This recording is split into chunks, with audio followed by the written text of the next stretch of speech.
अगर कल सुबह इंडिया में एलपीजी सप्लाई अगर अचानक बंद हो जाए तो क्या होगा? शायद आपको लगेगा कि बस घर का खाना थोड़ा लेट हो जाएगा या बाहर से मंगवा लेंगे, लेकिन सच ये है कि सिर्फ आपका किचन नहीं, पूरे देश की इकोनॉमी हिल सकती है। तस्वीर थोड़ी बड़ी है।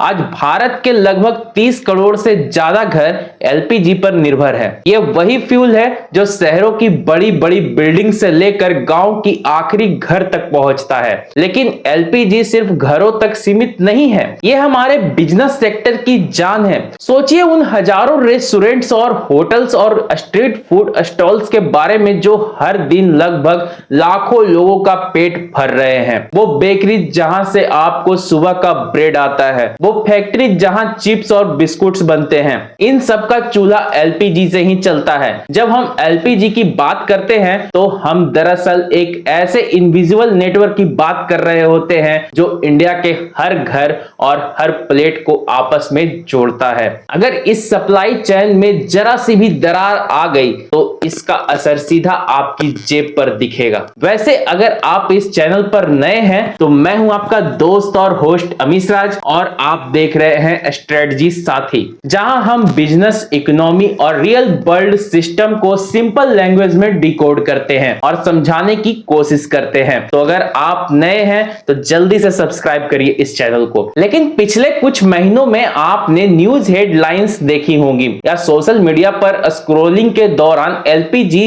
दाम और क्राइसिस जैसे शब्द बार बार सुने होंगे। कभी कोई वायरल मैसेज कहता है कि गैस की शॉर्टेज होने वाली है, तो कभी दुनिया भर के मार्केट्स के ग्राफ डराने लगते हैं। इन सब बातों ने एक अजीब सा माहौल बना दिया है। लोग पूछ रहे हैं कि क्या वाकई भारत एक बड़े संकट की तरफ बढ़ रहा है या फिर यह सिर्फ बाहर के मार्केट का असर है जिसे सोशल मीडिया ने बढ़ा चढ़ाकर दिखा दिया है। हमें यहाँ एक बड़ी बात समझनी होगी दोस्तों।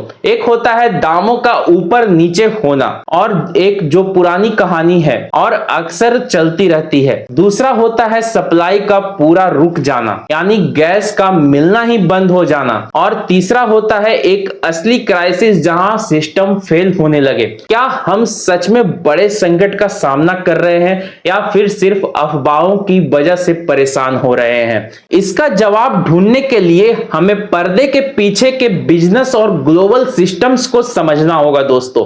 मान लीजिए एक पल के लिए कि सप्लाई चेन रुक जाती है। सबसे पहला असर शहरों में रहने वाले लोगों पर पड़ेगा। आजकल की लाइफ स्टाइल ऐसी है कि अपार्टमेंट में रहने वालों के पास दूसरा कोई ऑप्शन नहीं बचता है। हम वापस पीछे जाकर लकड़ी या कोयले पर खाना नहीं बना सकते क्योंकि हमारे घरों में ना तो कोई जगह है और ना ही कोई ऐसा डिजाइन हमने पहले प्लान कर रखा है। लेकिन इससे भी भयानक असर हमारी सप्लाई चेन पर पड़ेगा। छोटे बिजनेस जो खाने पीने का काम में हैं, उनके लिए गैस सिर्फ एक फ्यूल नहीं है, एक बेसिक जरूरत है, एक बेसिक नीड है। अगर गैस महंगी होती है या मिलना मुश्किल होती है तो महंगाई का एक ऐसा चक्र शुरू होगा जिसे रोकना नामुमकिन हो जाएगा। अब सवाल यह है कि हम गैस के लिए इतने कमजोर क्यों हैं? इसका जवाब है हमारा एलपीजी मंगवाने का तरीका। भारत अपनी एलपीजी जरूरत का लगभग 60% हिस्सा बाहर से इंपोर्ट करता है, यानी दूसरे देशों से खरीदता है। हम कतर, सऊदी अरबिया और यूएई जैसे देशों पर सबसे ज्यादा डिपेंडेंट है। जब भी दुनिया भर के मार्केट्स में हलचल होती है या डॉलर के मुकाबले हमारा रुपया कमजोर होता है तो इसका डायरेक्ट असर हमारे सिलेंडर की कीमत पर पड़ता है। सोचिए हजारों किलोमीटर दूर समुद्री रास्तों पर अगर कोई लड़ाई या तनाव होता है तो यहाँ हमारे गैस सिलेंडर का बिल बढ़ जाता है। ये पूरा सिस्टम इतना जुड़ा हुआ है कि बाहर एक छोटी सी रुकावट भी इंडिया में हलचल मचा देती है। इसका असर सिर्फ एक सिलेंडर के 50-100 रुपए बढ़ने तक नहीं दोस्तों। जब बड़े सिलेंडर कॉमर्शियल गैस महंगी होती है तो रेस्टोरेंट अपना खाना महंगा कर देते हैं। सामान लाने ले जाने के खर्चा बढ़ने से किसान से लेकर फैक्ट्री तक सबका खर्चा बढ़ता है। इससे कहते हैं महंगाई का बोझ।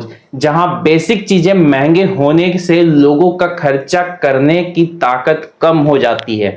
छोटे डब्बे या टिफिन सर्विसेज चलाने वाले लोग जो बहुत कम मुनाफे पर काम करते हैं, वो गैस बढ़ते ही दामों की वजह से अपना काम बंद करने पर मजबूर हो जाते हैं दोस्तों। लेकिन इस पूरे माहौल में एक बड़ा फैक्टर है, लोगों का डर। जब भी बिजली या गैस जैसे जरूरी चीजों की बात आती है, लोग जल्दी घबरा जाते हैं।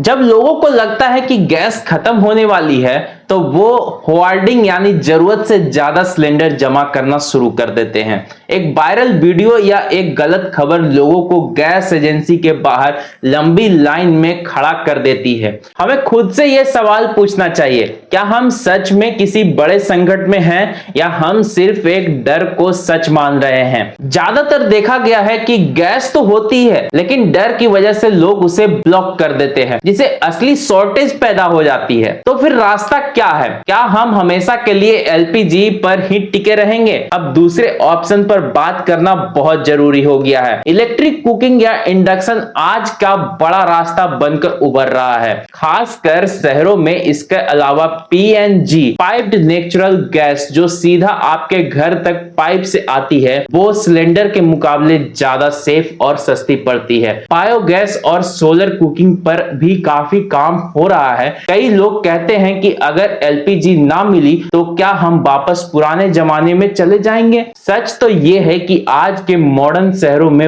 वापस लकड़ी या गोबर के उपले यूज करना बिल्कुल इम्पॉसिबल है दोस्तों। हमें आगे का ही सोचना होगा। सरकार भी अपनी तरफ से कोशिश कर रही है दोस्तों, सब्सिडी देने से लेकर दूसरे देशों के साथ लंबे समय के कॉन्ट्रैक्ट करने तक, ताकि दाम जो है बार बार ना बदले। इंडिया की स्ट्रेटजी अब यह है कि हम सिर्फ एक तरह की एनर्जी पर डिपेंड ना रहें। इलेक्ट्रिक कुकिंग को बढ़ावा देकर और बायोगैस प्लांट लगाकर हम अपनी निर्भरता पर काम करने की कोशिश कर रहे हैं। आने वाले वक्त में भारत का फ्यूचर कैसा होगा? शायद हम देखेंगे कि धीरे धीरे एलपीजी का यूज कम हो जाए और उसकी जगह बिजली या ग्रीन हाइड्रोजन जैसे नए फ्यूल्स लेंगे। यह बदलाव थोड़ा धीरे होगा, लेकिन यह देश की सुरक्षा के लिए बहुत जरूरी है। एनर्जी सिक्योरिटी का मतलब सिर्फ सस्ती गैस नहीं है, बल्कि यह इंश्योर करना है कि दुनिया में कुछ भी हो, हमारे देश का चूल्हा नहीं बुझना चाहिए।